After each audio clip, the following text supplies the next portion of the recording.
شادی کے معاملے میں دین کو ترجیح دینے کی بات کی گئی ہے، مگر آج کل لوگ خوبصورتی اور دوسری خصوصیات کو زیادہ ترجیح دیتے ہیں، جس وجہ سے جماعت کی کافی نیک دینی لڑکیوں کی شادی نہیں ہو رہی۔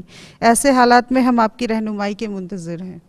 دیکھیں جی، ہم نے تو کوشش کرنی ہے اور میں کوشش کرتا رہتا ہوں، لڑکوں کو سمجھاتا بھی رہتا ہوں۔ آن رسول صلی اللہ علیہ وسلم نے یہی فرمایا ہے کہ تم لوگ جو کسی سے شادی کرتے ہو تو کچھ خصوصیات کی بنا پہ کرتے ہو، یا اس کا خاندان دیکھتے ہو، یا اس کی شکل دیکھتے ہو، یا اس کی دولت دیکھتے ہو، لیکن ایک مومن جو ہے اس کو ہمیشہ عورت کا دین دیکھنا چاہیے۔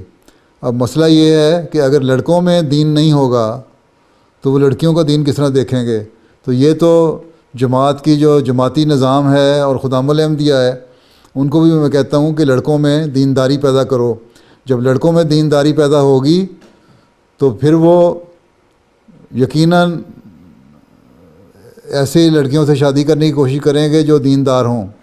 تو یہ تربیت کا معاملہ ہے، اور اس طرف میں جماعت کو بھی توجہ دلاتا رہتا ہوں، خدام الانبیاء کو بھی توجہ دلاتا رہتا ہوں، انصار اللہ کو بھی توجہ دلاتا رہتا ہوں۔ لیکن لجنہ کا کام یہی ہے کہ کوشش کریں وہ خود بھی، جو لجنہ ممبرات ہیں جو بڑی عمر کی ہیں، مائیں ہیں، وہ بھی اپنے بچوں اور لڑکوں کو تربیت کریں، ان کو توجہ دلائیں کہ تم نے نیک اور دیندار لڑکی سے شادی کرنی ہے۔ اگر مائیں اپنا کردار ادا کریں گی تو یقیناً ان کے لڑکے بھی دیندار لڑکیوں سے شادی کریں گے۔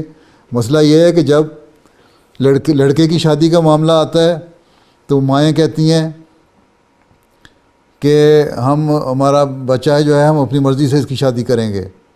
اور جب لڑکیوں کی عمر گزر رہی ہوتی ہے اور لڑکیوں کے رشتے نہیں ملتے، جب بڑی ہوتی ہیں تو پھر مائیں اور باپ کہتے ہیں کہ ان کی جماعت شادی کروا دے۔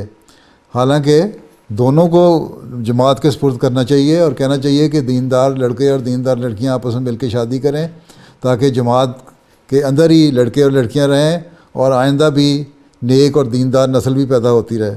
تو یہ تو کوشش ہے، مشترکہ کوشش ہے، مردوں کی بھی عورتوں کی بھی، یہ مل کے کرنی چاہیے۔ اس میں ماؤں کو بھی اپنا کردار ادا کرنا چاہیے اور باپوں کو بھی اپنا کردار ادا کرنا چاہیے۔ اس کے لیے میں کوشش بھی کرتا ہوں، میں توجہ بھی دلاتا ہوں، دعا بھی کرتا ہوں، اللہ تعالیٰ اس کی توفیق دے سب کو۔